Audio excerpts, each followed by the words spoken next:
Hello students, I hope you all are fine at home.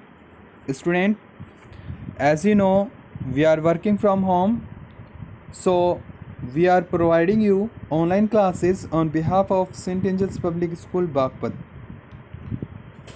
So today, here we go with chapter 1.3 of English main course book of class 7th. The title of the chapter is Song of the Brook. Students, this is a poem and we have already discussed about it in the first part of the video. Today we are going to discuss about the second part of this poem. But before starting the second part, first of all, I just want to give you a review of part 1. So please pay attention. Here we go. This beautiful poem had been composed by a great English poet, Mr. Alfred Lord Tennyson, who was born in 1809 and he was died in 1892. He was a British poet who was born in England in a town named Lincolnshire, and he was a laureate poet of Great Britain and Ireland. Student, this beautiful poem had been composed by this great poet, and in first part we have discussed that brook is a stream which is coming out from the hills, and it is describing its journey from the starting to the end. And how is it describing itself? Let's see. Take a review of part 1. तो हमने part 1 में देखा कि जो poet है, जो speaker है, वो ब्रूक के ज़रिए एक्सप्लेन कर रहा है कि कैसे एक नदी की, एक धारा की जो स्टार्टिंग स्ट्रीम होती है, उसकी जर्नी किस तरीके से शुरू होती है और किस तरीके से उसका अंत होता है. So let's take a review. तो वो ब्रूक के माध्यम से सब चीज़ें एक्सप्लेन कर रहा है. ब्रूक उस नदी का नाम है, उस धारा का नाम है जो अपने आप को डिस्क्राइब कर रही है, अपनी अपनी जर्नी के बारे में बता रही है. सो यहाँ इस पोएम के अंदर ब्रूक को पूरी तरीके से पर्सोनिफाइड किया है अल्फ्रेड लॉर्ड टेनिसन ने, यानी कि इसको पूरी तरीके से सजीव दिखाया है. तो वो कहती है कि मैं ऐसी जगह से निकलती हूँ जो पक्षियों का हॉन्ट्स है. हॉन्ट्स मीन्स क्या होता है? एक विजिटिंग प्लेस जहाँ पर अक्सर कोई आता जाता हो, दैट इज़ कॉल्ड हॉन्ट्स. तो वो कहती है कि मैं ऐसी जगह से निकलती हूँ जहाँ पक्षी अक्सर विज़िट करते हैं, और जब मैं बाहर निकलती हूँ तो आई मेक अ सडन सैली, मैं बहुत ज़ोर से आवाज़ करती हूँ, बहुत ज़ोर से झपटते हुए बाहर आती हूँ. And sparkle out among the fern, और वो कहती है कि जब मैं बाहर आती हूँ तो मैं स्पार्कल करती हूँ. स्पार्कल मीन्स चमकती हूँ. जैसे ये दिखाई दे रहा है ना इसमें इमेज में कि जो पानी है, जो ब्रूक का जो वाटर है, वो स्पार्कल कर रहा होता है, यानी कि चमक रहा होता है, उसमें एक अजीब सी चमक पैदा हो जाती है. और ये फर्न के बीच में से होते हुए जाता है. फर्न मीन्स वो जो ऐसे पौधे जिन पर कोई फल फूल नहीं लगते और वो बहुत ही हरे भरे होते हैं, और ये अक्सर नदी के किनारे पर पाए जाते हैं. तो ऐसे पौधों से जब मैं बीच में से निकलती हूँ तो मैं बहुत ही ज़्यादा चमकती हूँ, यानी कि मुझ में एक अलग सी चमक पैदा हो जाती है.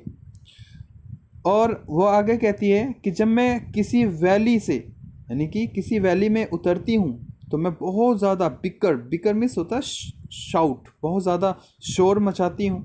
यानी कि मेरी बहुत ज़्यादा आवाज़ होती है। और वो कहती हैं कि लगभग 30 हिल्स, वो कहती है 30 हिल्स लगभग मैं पार करती हूँ। कितनी हिल्स? 30। हालांकि ये कोई सर्टेन काउंटिंग नहीं है, वो सिर्फ एक अंदाज़न बता रही है कि यानी कि वो बहुत सारी हिल्स को जब वो पार कर लेती है तो उसकी जो स्पीड है वो बहुत ज़्यादा बढ़ जाती है। उस ब्रूक, उस स्ट्रीम की, उस जो धारा है ब्रूक नाम की, उसकी बहुत ज़्यादा स्पीड बढ़ जाती है जब वो बहुत सारी पहाड़ियों को पार कर लेती है। और वो कहती है कि जो माउंटेन्स रिज होती है, यानी कि जो ढाल होता है पहाड़ों का, उसके बीच में भी वो स्लिप करते हुए आगे बढ़ती है और लगभग 20 गांवों को वो पार करती है। थॉप्स, 20 थॉप्स, थॉप्स मीन्स क्या होता है? विलेज। थॉप्स एक ओल्ड इंग्लिश लैंग्वेज का वर्ड है जो पहले यूज़ किया जाता था, अब चलन में कम है। तो वो कहती है कि मैं लगभग 20 गांवों को पार करते हुए आगे बढ़ती हूँ और अ लिटिल टाउन, और उसके बाद क्या करती है कि वो गांवों को पार करते हुए कुछ शहरों से भी गुज़रती है। शहरों से भी गुज़रते हुए वो आगे बढ़ जाती है। और उसके बाद क्या कहती है? हाफ ए हंड्रेड यानी कि 50, यानी कि 100 का हाफ, लगभग वो 50 ब्रिज यानी कि लगभग 50 पुल भी वो पार करती है। तो ये अभी तक की यात्रा के बारे में बता रही थी ब्रूक अपनी। Now let's take the second part, let's see what is happening in the second part. अभी तक उसने यही बताया अपनी यात्रा के बारे में, अब वो आगे क्या कह रही हैं लेट्स सी, देखते हैं। Till last by Philip's farm I flow. देखिए यहाँ वो कह रही है आई फ्लो, मैं बहती हूँ, टिल लास्ट आखिर तक, बाय फिलिप्स फार्म, फिलिप एक व्यक्ति का नाम है। यहाँ फिलिप उसका नाम जो है वो एक फिक्शनल नाम है, यानी कि काल्पनिक नाम है, इसका कोई इमेजिनरी नाम है, उसने नाम रखा है। इसका मतलब ये नहीं कि वो जो ब्रूक है वो उसका रिश्तेदार है या वो उसको जानती है, वो कोई भी किसान हो सकता है। फिलिप यहाँ मोस्टली किसान के लिए यूज़ किया गया है एक नाम। तो वो कह रही कि मैं फिलिप फार्म, यानी कि एक फिलिप नाम के किसान के फार्म, खेतों तक फ्लो करती हूँ, बहकर जाती हूँ, और वो बहते हुए वहाँ तक पहुँचती है। और टू जॉइन, यानी कि फिलिप नाम का जो किसान है उसके किसान के खेतों से होते हुए वो आगे बढ़ती है और जॉइन करती हैं किसको? ब्रीमिंग रिवर। ब्रीमिंग, ब्रीमिंग क्या होता है? ब्रीमिंग मीन्स होता है ऑलमोस्ट ओवरफ्लोइंग, यानी कि एक ऐसी नदी जो पहले से ही ओवरफ्लो हो। ओवरफ्लो यानी कि पहले से ही ज़्यादा भरी हुई हो, ऐसी नदी को क्या बोलते हैं? ऐसी नदी को बोलते हैं ब्रीमिंग, ब्रीमिंग रिवर। तो वो कह रही है कि मैं फिलिप फार्म्स, यानी कि फिलिप के उस किसान के खेतों से होते हुए खेतों तक जाकर मैं ऐसी नदी में मिल जाती हूँ, ऐसी नदी में विलीन हो जाती हूँ जो पहले से ही ब्रीमिंग है, पहले से ही भरी हुई है, अपने किनारों तक भरी हुई है। For men may come and men may go. तो वो कह रही है कि for men may come and men may go, मैं but I go on for ever. वो इन दो लाइनों में एक मैसेज देना चाहती है। वो कह रही है कि इंसान जो है, मनुष्य जो है, मे कम, वो आता है, वो आता है, एंड मैन मे गो, और वो मनुष्य जाता है। आने से मतलब क्या है? मनुष्य का पैदा होना, यानी कि मनुष्य जन्म लेता है। एंड मैन मे गो, और मनुष्य का जाना। जाने से मीनिंग यहाँ का क्या पर है? किस चीज़ से है? जाने से मीनिंग है यहाँ पर डेथ से। तो वो कह रही है कि यहाँ मनुष्य इस पृथ्वी के, इस धरती के ऊपर आता है और जाता है, यानी कि मनुष्य जन्म लेता है और मृत्यु को प्राप्त हो जाता है। But I go on for ever, लेकिन वो अपने आप को कहती है कि मैं हमेशा ऐसे ही बहती रहूँगी, मैं हमेशा ऐसे ही चलती रहूँगी, मैं कभी भी, मेरा कभी भी अंत नहीं होगा। Now it is describing itself as eternal. ये अपने आप को अजर अमर पिता की तरह दिखा रही है। वो कह रही है कि मैं मनुष्य जीवन की तरह कभी ख़त्म नहीं होंगी, मैं हमेशा की तरह हमेशा चलती रहूँगी। आगे क्या कहता है वो? आई चैटर ओवर स्टोनी वेव्स। आई चैटर, चैटर एक आवाज़, एक साउंडिंग इफेक्ट है। चैटर यानी कि बात करना। तो वो कहती है मैं बहुत ज़ोर ज़ोर से बातें करती हूँ या बहुत ज़ोर ज़ोर से आवाज़ करती हूँ over stony ways. Stony means होता है बड़े बड़े पत्थर। स्टोनी मीन्स क्या होता है? बड़े बड़े जो पत्थर नदी के बीच में आ जाते हैं, तो उन रास्तों को वो कह रही है स्टोनी वेज, यानी कि पथरीला रास्ता जो है मैं उन पर बातें करते हुए चलती हूँ। यानी कि जब कोई नदी या कोई धारा जो है वो पथरीले रास्ते से होकर गुजरती है तो उसकी आवाज़ बहुत ज़्यादा होती है और बहुत ज़्यादा साउंड करती है। इन लिटिल शार्प्स एंड ट्रैबल्स, वो क्या कह रहा है?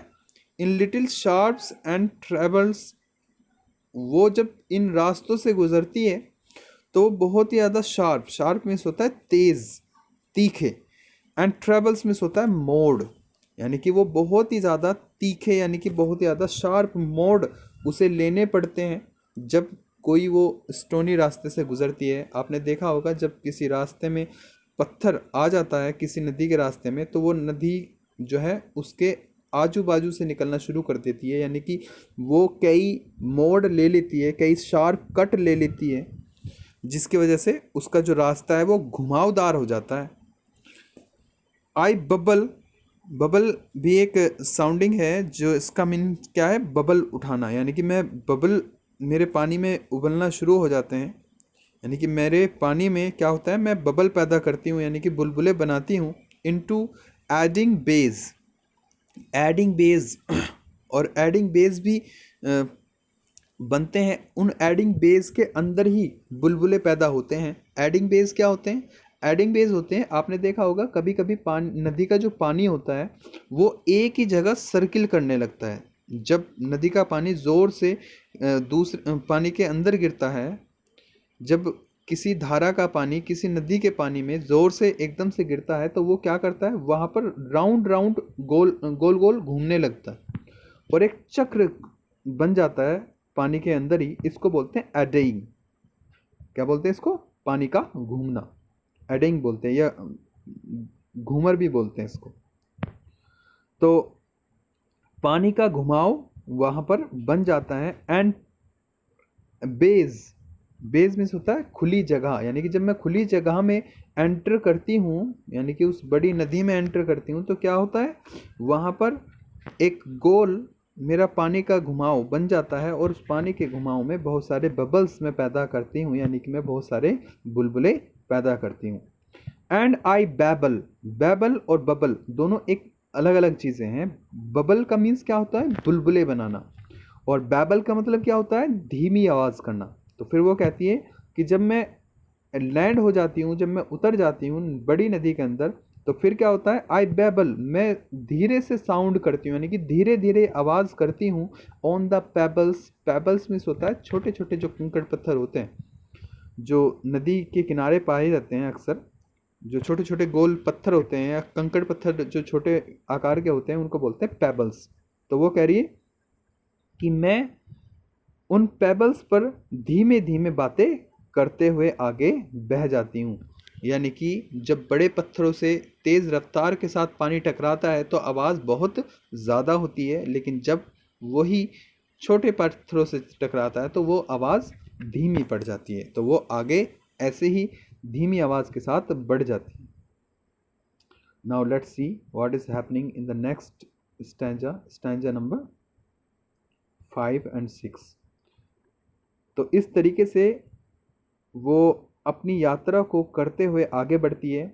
स्टैंजा 3rd और 4th के अंदर भी वही राइमिंग स्कीम यूज़ की गई है जो स्टैंजा 1 और 2 में थी, यानी कि a b a b. You can see here stanza 3rd के अंदर जो है लाइन नंबर 1 और लाइन नंबर 3rd का जो लास्ट वर्ड है वो राइम कर रहा है एक साथ, आई फ्लो में गो। तो फ्लो और गो राइमिंग बना रहे हैं एक साथ, और 2nd और 4th लाइन जो है वो आपस में राइमिंग कर रही है। रिवर और फॉरएवर। ऐसा ही स्टैंजा फोर्थ में भी हो रहा है, वेज और bays are rhyming with each other and trebles and pebbles are rhyming with each other. So इस तरीके से ब्रूक जो है वो अपनी यात्रा को तय करते हुए आगे बढ़ती है। Now let's see what is happening in stanza number 5 and 6. With many a curve, many my banks I fret. With many a curve. Curve क्या होता है?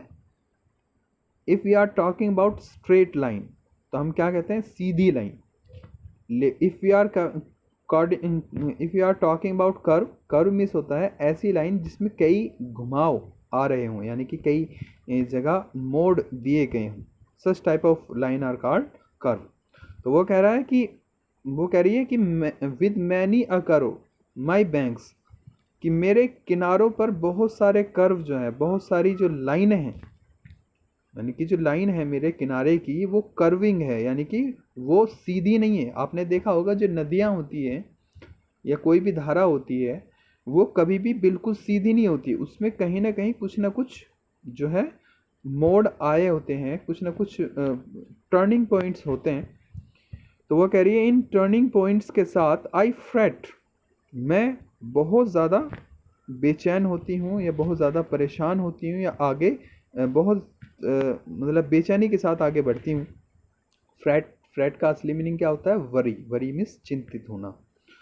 तो वो कह रही है कि मैं बड़ी ही परेशान होते हुए जो किनारे की जो मिट्टी होती है उसको भी मैं परेशान करती हूँ, यानी कि उसको भी मैं अपने साथ बहाकर ले जाती हूँ और अपने किनारे को क्या कर देती हूँ? कर्व कर देती हूँ, यानी कि मैं सीधा नहीं रखती किनारे को, बल्कि क्या होता है मेरा जो किनारा होता है वो कहीं से कुछ ना कुछ उसके अंदर अलग ट्विस्टिंग पॉइंट्स आते रहते हैं। By many a field and fallows, by many a fields and fallow, यानी कि वो कह रही है कि मैं बहुत सारे खेतों से गुजरते हुए आगे बढ़ती हूँ। And fellows,